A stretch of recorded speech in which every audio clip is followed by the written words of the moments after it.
A ver, ¿se puede estudiar la fe con rigor científico sin matarla en el proceso? Esa es la gran pregunta que ha tenido a expertos de cabeza por siglos.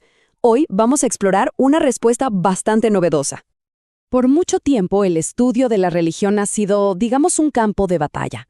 Hay dos bandos que casi ni se hablan. Es como tener un libro partido a la mitad, ¿no? Cada quien lee su parte y cree que tiene la historia completa. De un lado del ring tenemos a la ciencia cognitiva de la religión. Ellos se meten de lleno en el cerebro, en el cómo creemos, los cables, las neuronas, pero a veces se les olvida el qué significa todo eso. Y del otro lado está la semiótica de la religión. A ellos les fascinan los símbolos, el significado, pero actúan como si todo eso flotara en el aire sin un cerebro que lo procese. Y bueno, el resultado es frustrante. Nos quedamos con una explicación del cerebro sin alma y una del alma sin cerebro. O sea, una neurología de la religión que no le encuentra el sentido y una semiótica de la religión que básicamente no tiene neuronas. Pero, ¿y si el problema no está en las respuestas, sino en la pregunta que nos hemos estado haciendo todo este tiempo? Aquí es donde entra en juego un campo relativamente nuevo, la teosemiótica cognitiva. Y su propuesta es radical. Para tender un puente entre esos dos mundos, lo primero es cambiar la pregunta. Miren qué interesante el giro. En vez de enfrascarnos en el eterno debate de ¿existe Dios?, la propuesta es preguntar ¿por qué la fe se siente tan, pero tan real? Esto lo cambia todo. Dejamos de lado una discusión que quizá nunca termine para empezar a investigar científicamente una de las experiencias humanas más potentes que existen. Bueno, entonces, ¿cómo lo hace?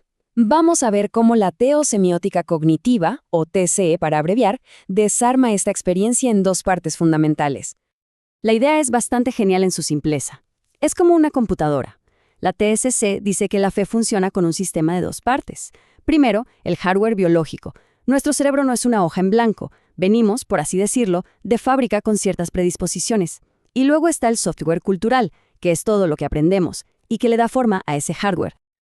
Ahora, ¿qué es ese hardware? Son mecanismos cognitivos que todos tenemos. Por ejemplo, una tendencia a ver intención o agencia en todas partes. También la capacidad de pensar que otros tienen mentes, creencias y deseos. Y un sesgo a ver propósito y diseño en la naturaleza. Básicamente, estamos como programados para buscarle un sentido y una mente al mundo. Pero ojo, ese hardware por sí solo no crea una religión. Apenas genera intuiciones, chispazos, ¿saben? Sentimientos vagos de que hay algo más. Para tener conceptos complejos y estables, para eso se necesita algo más. Y aquí es donde entra el software cultural. La cultura, con sus mitos, sus rituales, sus textos sagrados, todo eso actúa como un sistema operativo. Agarra esas intuiciones sueltas y las organiza. Les da un lenguaje, una estructura, una narrativa coherente. Ok, entonces, si la fe es este programa corriendo en nuestro cerebro, ¿de dónde sale esa sensación tan poderosa de convicción, esa certeza que sienten los creyentes?